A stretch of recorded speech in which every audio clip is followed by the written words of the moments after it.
करो, पैसा जो मांग ले उसकी सेवा समाप्त। नहीं हमें ऐसे लोग प्रक्रिया पूरी करके सेवा समाप्त करो सीधे, क्योंकि जो लोग पैसा मांग ले गरीब से, उसको शासकीय सेवा में रहने का कोई हक नहीं है। लगता है शिवराज अब फेस टू फेस के मूड में है। जिलों की समीक्षा बैठक में अधिकारियों से 1 टू 1 चर्चा करना हो या फिर आम जनता के बीच जाना हो, शिवराज अब सीधे सीधे रूबरू हो रहे हैं। अधिकारियों से सीधा सीधा जवाब मांगा जा रहा है। काम संतोषजनक होने पर तारीफ मिल रही है तो लापरवाही पर क्लास लग रही है। लेकिन मुख्यमंत्री की 1 टू 1 चर्चा सिर्फ अधिकारियों तक सीमित नहीं है। पथ विक्रेताओं के साथ कार्यक्रम में शिवराज ने स्ट्रीट वेंडर से सीधे संवाद किया और इस कार्यक्रम में स्ट्रीट वेंडर्स के परिजन भी पहुंचे। हाट ठेला पे फल और सब्जी बेचने वाले पथ विक्रेता जो हमारे भाई और बहन हैं, उनको सीएम हाउस बुलाया मैंने, वो और बच्चों के साथ बुलाया, उनके परिवार के साथ। तो वो परिवार के साथ आएंगे, कुछ सांस्कृतिक कार्यक्रम करेंगे, फिर मैं उनसे अनुभव पूछूंगा कि काम करते समय क्या अनुभव होता है। हो सकता है वो कटु अनुभव बताएं, कहीं नगर निगम की बात कहें कि खड़े नहीं होने देते, कहीं ये भी कहें कि कोई परेशान करते हैं, लेकिन आप नहीं सुनोगे तो पता कैसे चलेगा। मध्य प्रदेश में सीएम शिवराज का काम करने का अपना ही स्टाइल है। उनका ये जुदा अंदाज न सिर्फ जनता को पसंद आता है बल्कि विपक्ष की भी मुश्किलें बढ़ाता है। इधर कांग्रेस भी विपक्ष का धर्म निभा रही है और बीजेपी पर निशाना साध रही है। अगर भाजपा के पिछले 4 मैनिफेस्टो उठा के देख लें तो उनमें से 90% जो उन्होंने वादे किए भारतीय जनता पार्टी ने अपने चुनाव से पहले, उनको पूरा नहीं किया। और जनता आज सवाल पूछती है तो उन सवालों को लिया नहीं जाता है, दूसरे सवालों के जवाब दिए जाते हैं जिससे किसी को सरोकार नहीं है। आज सबसे बड़ा सवाल यह है कि प्रदेश के लिए क्या काम किया। मुख्यमंत्री शिवराज सिंह चौहान राजनीति की नब्ज पकड़ने में माहिर हैं। कब क्या और कैसे करना है वे भली भांति जानते हैं। अब अगले साल विधानसभा चुनाव भी है और 1 साल पहले ही वो अफसरों को जहां सीधी हिदायत दे रहे हैं तो जनता के बीच जाकर सीधे उनकी परेशानियों से रूबरू हो रहे हैं। यानी उनकी हर मोर्चे पर नजर है और उनकी सियासत की यही स्टाइल उन्हें दूसरे जनप्रतिनिधियों से अलग बनाती है। नमस्कार, मैं हूं शरद द्विवेदी और आज का हमारा मुद्दा है सीएम फेस टू फेस। निश्चित तौर पर और एक दिन पहले जब बंसल न्यूज़ के खास कार्यक्रम में जन गण मन राइजिंग मध्य प्रदेश में जब हमने मुख्यमंत्री जी से पूछा कि अब ये 14 महीने बचे हैं और अब ये मौका है कि T20 के अंतिम 3-4 ओवर्स की तरह आप तेज़ी से बैटिंग करेंगे, तो उन्होंने अपना पूरा प्लान भी बताया कि किस तरह से वो आगे बढ़ेंगे। और इस प्लान में फेस टू फेस एक बहुत अहम जिम्मेदारी है। Face to face Shivraj ji अपने लंबे राजनीतिक करियर में, क्योंकि वो मध्य प्रदेश के ही नहीं बल्कि बीजेपी रूल्ड स्टेट के ऐसे चीफ मिनिस्टर हैं जिन्होंने सबसे ज़्यादा अवधि तक पद पर रहने का कीर्तिमान बनाया, तो वो जानते हैं कि किस समय किस फेज़ में कैसे आपको अपनी गति बढ़ानी है और बैटिंग का स्टाइल बदलना है। अब आपको पंचायतें और इस तरह के आयोजन जैसा आज स्ट्रीट वेंडर्स का आयोजन हुआ और इसी के साथ अधिकारियों से जो उनका 1 टू 1 है, और इस बार अर्ली मॉर्निंग सेशंस में भी हम अधिकारियों से 1 टू 1 करते हुए उनको देख रहे हैं। राजनीति की भी एक कंपल्शन पर उन्होंने बहुत विनम्रता से अपनी बात कही बंसल न्यूज़ के खास कार्यक्रम में कि अगर कोई विपक्षी सरकार की तारीफ कर दे तो उसकी मुसीबत हो जाती है। कहा जाता है कि मिल गया है ये सरकार से, और अगर सरकार में रहते हुए सरकार का ही कोई व्यक्ति, पार्टी का ही कोई व्यक्ति पार्टी के बारे में कुछ कह दे तो फिर मुसीबत हो जाती है। क्या कह दिया इन्होंने, क्यों कह दिया इन्होंने, तमाम तरह की बातें हैं। तो बहुत सहज रूप से उन्होंने राजनीति के उस चेहरे की तरफ भी इशारा किया कि ये चीज़ें राजनीति में होती हैं, लेकिन इनसे अविचलित रहते हुए आपको आगे बढ़ना है। आप ये मत उम्मीद करिए कि विपक्ष कभी इसको अप्रिशिएट करेगा। ऐसा ही कभी प्रमोद महाजन जी ने भी कहा था। बहरहाल मुद्दे पर लौटते हैं हम, तो सीएम का ये जो फेस टू फेस है ये बढ़ेगा, बढ़ता चला जाएगा और निश्चित तौर पर उनका ये पेस कहीं विपक्ष के लिए भी एक चैलेंज बनता है। आज इसी पर हम बात करेंगे। मेरे साथ स्टूडियो में है डॉक्टर हितेश वाजपेयी जो कि प्रवक्ता है बीजेपी के और नागरिक आपूर्ति निगम के पूर्व चेयरपर्सन है। बहुत स्वागत है डॉक्टर साहब। अजय सिंह यादव जी हैं, उपाध्यक्ष हैं, नमस्कार, कांग्रेस के युवा नेता हैं, उनका मैं बहुत स्वागत करता हूं। और बहुत ही युवा पत्रकार, लेखक, कवि, मल्टी डायमेंशनल पर्सनैलिटी हैं हर्षवर्धन प्रकाश जी। उनका मैं स्वागत करता हूं, जो इंदौर से हमारे साथ हैं और एक राष्ट्रीय न्यूज़ एजेंसी के वो इंदौर ब्यूरो प्रमुख हैं। बहुत स्वागत है हर्षवर्धन जी। पहली टिप्पणी आप ही की। तो शिवराज जी का फेस टू फेस शुरू हो गया है, अब बहुत तेज गति से वो बल्लेबाजी करके आगे बढ़ेंगे। और एक दिन पहले भी जैसा मैंने जिक्र किया, उन्होंने बंसल न्यूज़ के कार्यक्रम में भी कई महत्वपूर्ण बातें कही। किस तरह देखते हैं हर्षवर्धन जी आप इन चीज़ों को? जी हर्षवर्धन जी। शरद जी, शिवराज भी महसूस कर रहे हैं कि प्रदेश में एक बड़ी प्रशासनिक कसावट की आवश्यकता है। अभी नगर निगम चुनाव हुए, 2-2.5 साल से नगर निगम में महापौर नहीं थे, पार्षद नहीं थे और अफसर ही वहाँ की सरकार चला रहे थे। ऐसे में जो जनता की दिक्कतें हुई, समस्याएं हुई, जो स्थानीय समस्याएं होती हैं, वो उसके लिए पार्षद ज़्यादा मुफीद होता है, उसको आप फ़ोन कर सकते हैं। अफसर तक उतनी पहुँच हो नहीं पाती लोगों की, तो उनको एहसास है। और चुनाव में आपने जिक्र किया कि बमुश्किल 14 महीने का वक्त है। इस बीच हमने देखा कि शिवराज सिंह चौहान ने आज एक बड़ा अनाउंसमेंट किया कि प्रवासी भारतीय सम्मेलन जो होने वाला है, उसके बाद ही ग्लोबल इन्वेस्टर समिट भी उसके ठीक बाद शुरू होने वाली है इंदौर में। तो आप देखें कि एक उनके पास एक बड़ा प्लान है और किस तरीके से मध्य प्रदेश की ब्रांडिंग करनी है और चुनाव से पहले कसावट लानी है, ये उनके मन में दिखाई देता है। बिल्कुल आपने ठीक कहा। और हमारे पास जो खबरें हैं कि जल्दी एक बड़ा ब्यूरोक्रेटिक रिशफल भी मध्य प्रदेश में होने जा रहा है और जिसका मुख्य आधार परफॉर्मेंस पर आधारित बताया जा रहा है, जो हमें अंदर खाने की खबर हमें मिली है। और इसमें कई ज़िलों के कलेक्टर और कुछ ज़िलों के पुलिस कप्तान भी इस फेरबदल से प्रभावित हो सकते हैं। अजय जी।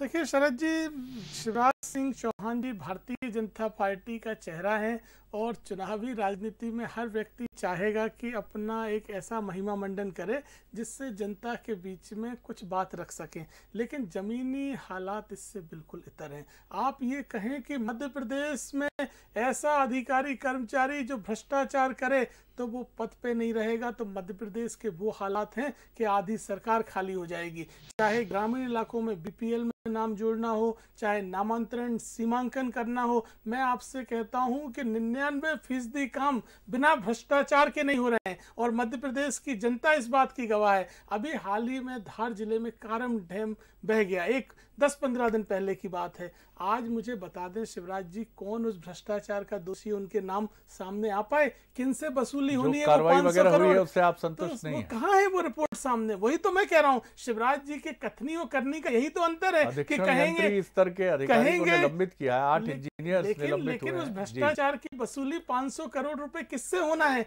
वो कहाँ से वसूल होना है? मध्य प्रदेश के जो 500 करोड़ चले गए, कौन जिम्मेदार थे उस अनियमितता के लिए? ये लीपापोती के अलावा कुछ नहीं है। उसी तरह की ये बातें हैं कि मैं तो दावे से कहता हूँ सीएम हेल्पलाइन तक बीमार पड़ गई है। आज ऐसे हजारों मामले हैं, लोग कहते हैं सीएम हेल्पलाइन पे फ़ोन करो लेकिन कोई जवाब नहीं आता है, कोई कार्रवाई नहीं होती है। तो जब सीएम हेल्पलाइन बीमार हो गई है तो इस तरह की कार्रवाई केवल और केवल फोटो सेशन, और क्योंकि चुनावी वर्ष आ रहा है, आपको अपनी पार्टी का चेहरा रखना है, इसलिए कहा जा रहा है। आप रोजगार दिवस मनाते हैं, 40 लाख बेरोजगार मध्य प्रदेश में, चयनित शिक्षक 2 साल से धक्के खा रहे हैं जिन्हें आप अपॉइंटमेंट नहीं दे रहे हैं। तो यही तो विरोधाभास है शिवराज जी का और भारतीय जनता पार्टी का, जबकि हकीकत में मध्य प्रदेश के हालात भयावह हैं। ये भ्रष्टाचार प्रदेश है।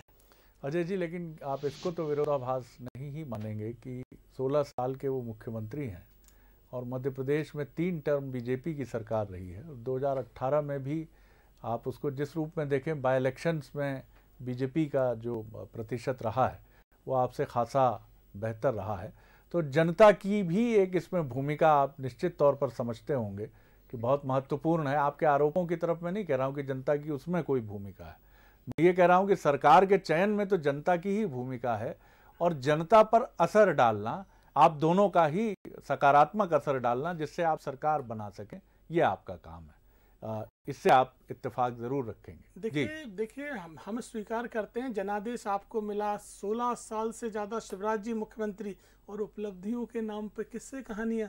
तो यहीं तो सच्चाई सामने आ जाती जब है। आप ऐसा कहते हैं तो जनता की तो विजडम पर बिल्कुल सवाल नहीं, उठता जनता है। को हम कहते हैं, जनता जी। ने इन्हें चुना, मौका दिया और भरपूर मौका दिया, उसके बाद भी उपलब्धियां ना होना, यही तो जनता को फैसला करना है। डॉक्टर हितेश राज, देखिए आपने बहुत अच्छे से रख दिया, मैं उसमें डिबेट में नहीं जाना चाहता क्योंकि 56 हफ्ते बने हैं साहब, बचे हैं, तो अब केवल 56 हफ्ते बचे हैं जैसा आपने बताया है। तो 56 हफ्ते में आप सोचो कि कांग्रेस हमारी तारीफ कर देगी तो वो पॉसिबल नहीं है। तो इसलिए ठीक है, वो अपेक्षा अब अपन डिबेट में बंद कर देते हैं। तो डिबेट में होगा क्या सर, हमको बताना है कि हम करने क्या वाले, हमको डिलीवरेंस क्या देना है, क्योंकि 3-3, 4-4 बार यदि जनता हमको चुन रही है तो स्वाभाविक है कि हमको अगली बार भी चुनेगी और चुनने का आधार हमको देना है, जिसकी मांग आप लोग सब रख रहे हैं। जायज़ भी है, सरकारों से यही मांग होती है। कांग्रेस को निंदा करनी है, असत्य आरोप लगाने हैं, या फिर ज़्यादा से ज़्यादा जनता के सामने फ्रीबीज देना है, जिसको बोलते हैं ना, कर्ज माफ़ी कर देंगे हम, बेरोजगारी भत्ता 4000 रुपये देंगे आपको, सब वो करेंगे।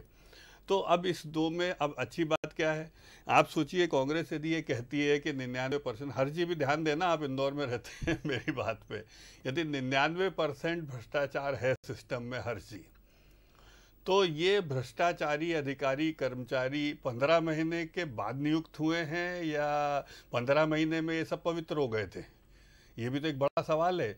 और यदि ऐसा नहीं था तो ये तब भी वैसे ही रहे होंगे, तो क्या कोई कार्रवाई की गई इनके विरुद्ध? कोई कार्रवाई नहीं हुई। तो देखिए क्या होता, आप जब सत्ता में आ जाते हो तो आप आपके ही आरोपों पर कोई कार्रवाई नहीं करते हो, बस कि इसके ठीक उलट होता है शरद जी।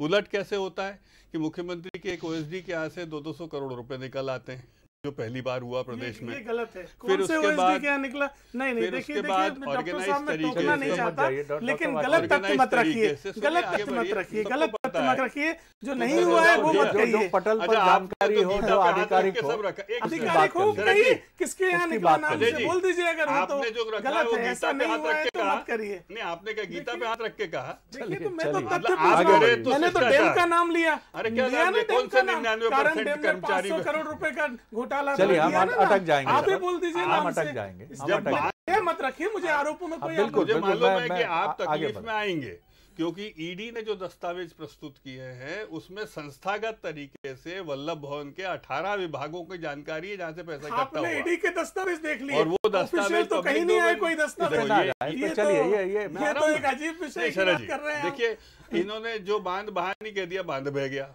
जबकि बांध कोई बहा नहीं है। जी। तो देखो ये क्या होता है, यही तो कांग्रेस है। कांग्रेस को क्या लगता है, वो कहेगी तो बड़ा गीता पे हाथ रख के शिष्टाचार कर रही है। ऐसा नहीं होता साहब। 16-17 साल में जो सड़कों की स्थिति की गई है, जो किसानी और इरिगेशन का रकबा बढ़ा, उसको हम रखेंगे जनता के पास, लेकिन साथ साथ हमको कांग्रेस के दुष्प्रचार से लड़ना है। तो ये 56 हफ्ते हमारे लिए क्यों इंपॉर्टेंट है कि जो प्रोजेक्ट्स हमारे पूरे करने के हैं उनको हमको पूरा करना है। हर चीज जहाँ बैठे हैं वहां पर फ्लाईओवर्स की शहर के अंदर घोषणाएं हो चुकी हैं, उन फ्लाईओवर्स को हमको 23 तक कंप्लीट करना है हर चीज, तो हम इसको डिलीवर करेंगे। और इंदौर कैसा बदला है पिछले 15 साल में मुझे बताने की जरूरत नहीं है। तो मुझे लगता है हर शहर का ऐसा ही एक चित्र है। हाँ, करने को बहुत कुछ बाकी है। तो एक और शिवराज जी हैं जिनको डिलीवर भी करना है और साथ साथ हमको कांग्रेस के दुष्प्रचार से लड़ना है। दूसरी ओर कमलनाथ जी हैं जिनको बंगले पर बैठकर केवल सुबह से शाम तक अपनी टीम को बोलना है, इनको गाली दो, झूठ बोलो, दुष्प्रचार करो, यहाँ भी कुछ नहीं, वहाँ भी कुछ नहीं। अच्छा, 15 महीने में जो वादे किए थे उसमें कुछ डिलीवरेंस नहीं। तो ये कुल मिला के कांग्रेस का एक कार्यक्रम रहने वाला है। हमको थोड़ा जिम्मेदारी से चलना है। तो साहब 56 हफ्ते हमें काम भी करने हैं, उसी काम के आधार पे हमको फिर से आता हूँ सरकार अजय जी, बनानी मैं आप दूसरा राउंड है, काफ़ी वक्त है। हर्षवर्धन जी, एक बड़ी एक परसेप्शन, ये बिल्कुल ठीक बात है कि ना कांग्रेस बीजेपी की तारीफ कर सकती है, ना बीजेपी कांग्रेस की तारीफ कर सकती है। अब ये भी एक बड़ा सवाल है कि दोनों जब एक दूसरे को कोसते हैं तो क्या उसका भी कोई असर होता है? क्या अगर कांग्रेस में नेतृत्व को लेकर कुछ द्वंद्व है तो ये बीजेपी के कोसने का असर है? जो बीजेपी इतना कोसती है राहुल जी को या पार्टी के तमाम आला नेताओं को, हालांकि तथ्य कहा जाता है कि कोसने का भी असर तो आता है, लेकिन इस कोसने का असर तो हम बेहिचक कह सकते हैं कि ये एक पॉलिटिकल डायलॉग है जिसमें दोनों अपना धर्म निभाते हैं एक दूसरे को कोसकर। लेकिन कांग्रेस जब भारतीय जनता पार्टी सरकार के कथित घपले घोटालों की बात करती है तो क्या ट्विन टावर्स की तरह उसको कोर्ट में जाकर या वैधानिक दस्तावेजों के जरिए उसे प्रमाणित नहीं करना चाहिए? जिससे जनता के बीच में वो बिल्कुल एक साफ एजेंडा के साथ जाकर ये कह सके, ये देखिए ये कागजात हैं, कोर्ट की ये रूलिंग है, कोर्ट ने ऐसा कहा है। क्या कुछ रणनीतिक परिवर्तन होना चाहिए? क्योंकि ट्वीट का वार, सोशल मीडिया का वार, टेलीविजन स्टूडियो की लड़ाई, ये सारी चीजें जनता के मानस पर कितना इंपैक्ट डालती हैं? सवाल के तौर पर रख रहा हूं आपके सामने। जी जी देखिए, ये दौर परसेप्शन मेकिंग का, शरद जी आप जानते हैं अच्छे से, सोशल मीडिया पर ख़ास तौर पे एक जनमत बनाया जाता है, एक छवि बनाई जाती है। लेकिन ये बात सच है कि जनता की स्मृति भी बहुत ही संक्षिप्त हो गई है, हमें मानना होगा। चुनाव आएंगे, विधानसभा के चुनाव, मुद्दे बदल जाएंगे, चेहरे बदल जाएंगे, समीकरण बदल जाएंगे। आज जो कारम बांध की बात हम कर रहे हैं, कोई नया विवाद आ जाएगा। तो जहाँ तक कानूनी कार्रवाई की बात है, तो देखा गया है कि विपक्ष अक्सर ज़ुबानी जमा खर्च करता है ज़्यादा, और ये बात सत्य है कि अगर उसके पास दस्तावेज़ हैं तो वो उसको डॉक्यूमेंट के बेसिस पे कोर्ट के सामने पुटअप कर सकता है, जांच एजेंसियों को शिकायत कर सकता है, और जनता तो सामने है। लेकिन मेरा फिर से कहना है कि जनता की स्मृति बहुत ही कम हो गई है। जनता चुनाव के वक्त तात्कालिक विषयों पे वोटिंग करती है, और कई बार दुर्भाग्यपूर्ण है कि जो बुनियादी सवाल हैं और जनता के ही सवाल हैं वो ही इग्नोर कर देती है। अजय जी, देखिए शरद जी, आपने बहुत अच्छी बात कही कि न्यायिक प्रक्रिया में भी तथ्य आना चाहिए। तो मैं दो चीज़ें कोट करता हूँ।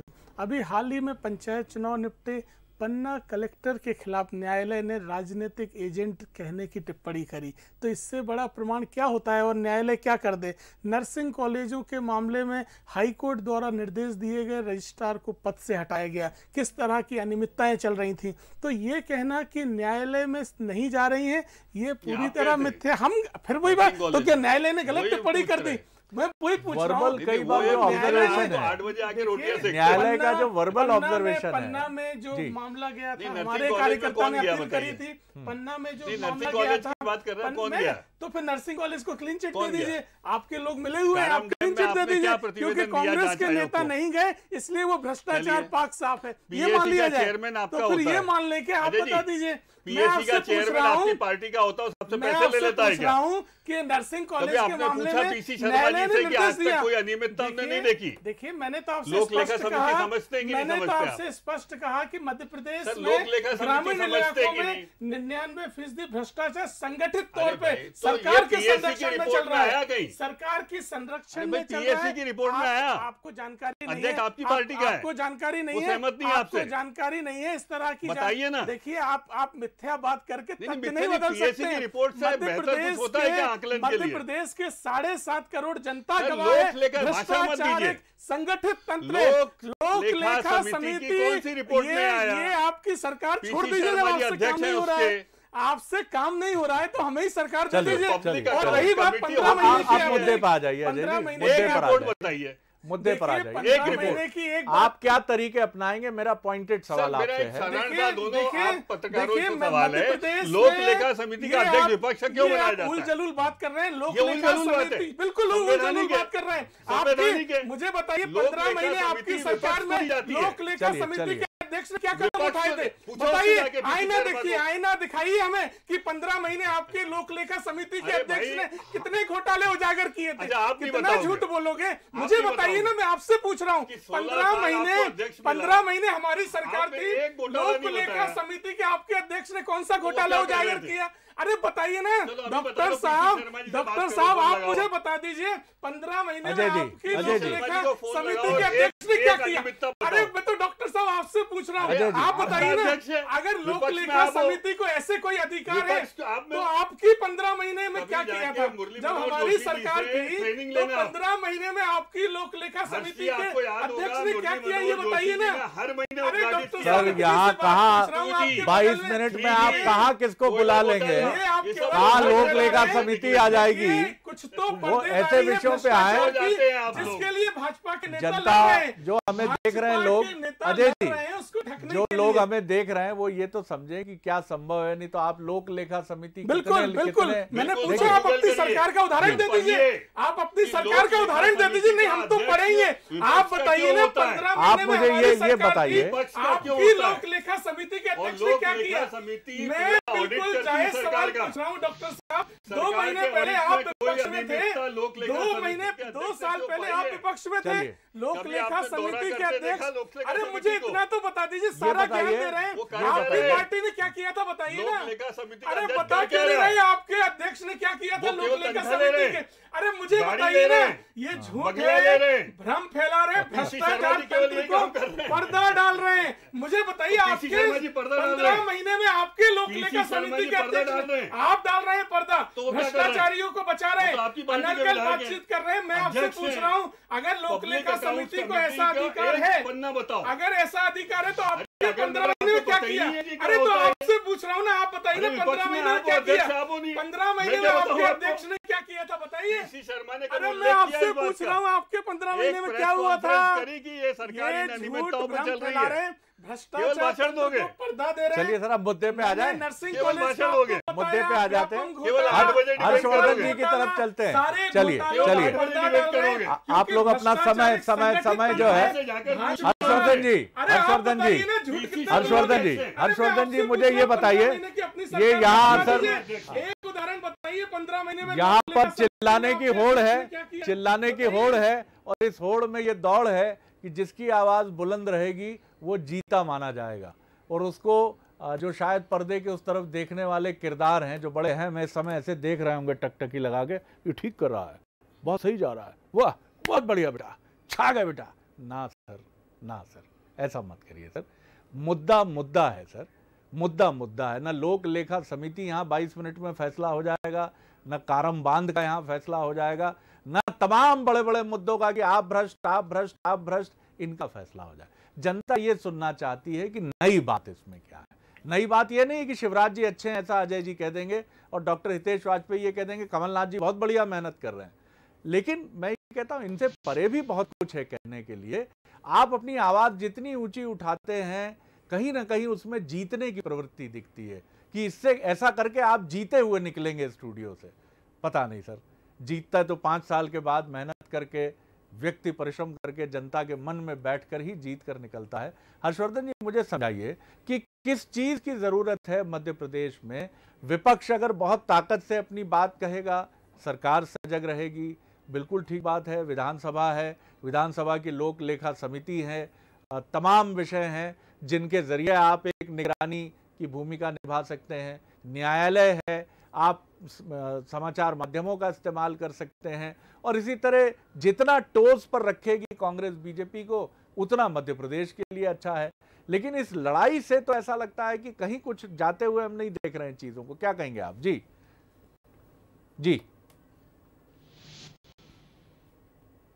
देखिए, एक बहुत ही सस्ती सी कहावत है, जो दिखेगा वो बिकेगा, लेकिन हर बार ऐसा होता नहीं। आप ज़्यादा अपने आप को पोर्ट्रे करते हैं तो कई बार चीज़ें आपके विपरीत भी हो जाती हैं। कुल मिला के लब्बुलुआ भी है शरद जी कि अगले 14 महीने जैसा एक्शन आपकी डिबेट में आज दिखाई दे रहा है, वैसा ही एक्शन हमको मध्य प्रदेश की राजनीति में दिखाई देगा।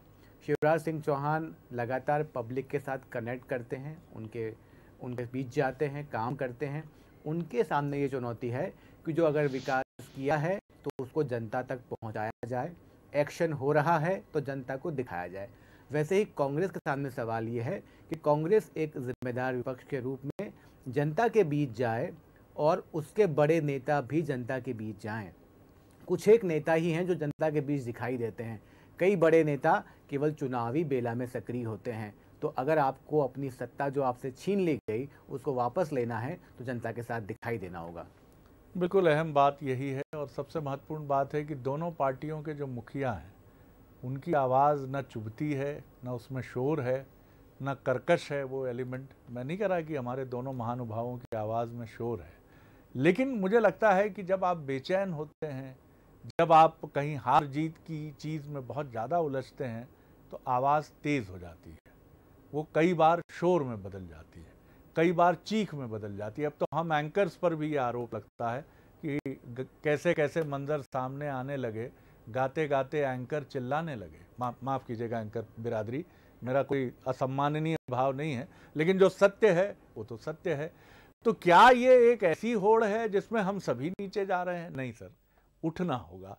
कहीं चैरिटी बिगिंस एट होम, किसी को तो पहल करनी होगी। कहीं कोई एक एंकर तो ठीक उठे कि शरद जी भी देखे कि ये है साहब, कमाल करता है, तमाम अगेंस्ट ऑल ओड्स के बीच में किस तरह से आगे बढ़ने की कोशिश करता है।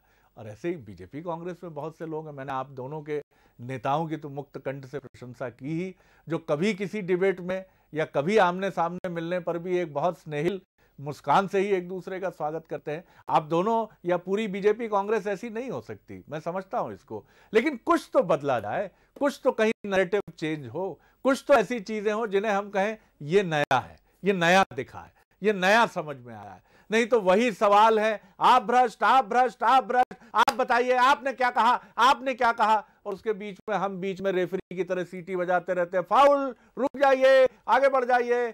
चलिए, मैं आगे तो बढ़ना पड़ेगा क्योंकि करीब करीब 23 मिनट से ज़्यादा का सफ़र हमारा हो गया है। बहरहाल आप दोनों बहुत संजीदा राजनेता हैं और बहुत उम्मीदें हैं आप दोनों से, तो मैं उम्मीद करता हूं कि अगली डिबेट में और बेहतर तरीके से हम इन विषयों को देखेंगे, समझेंगे। मुस्कुराहट हमारे पास होगी, धारदार तर्कों का ज़ख़ीरा हमारे साथ होगा, और इसमें मैं आपको भरोसा दिलाता हूं चिल्लाने की कतई ज़रूरत नहीं होगी। बहुत धन्यवाद अजय जी, धन्यवाद डॉक्टर हितेश वाजपेयी, बहुत शुक्रिया हर्षवर्धन जी। बने रहिए बंसल न्यूज़ पर। आगे देखिए छत्तीसगढ़ आज का मुद्दा। कहीं पे निगाहें, कहीं पे निशान।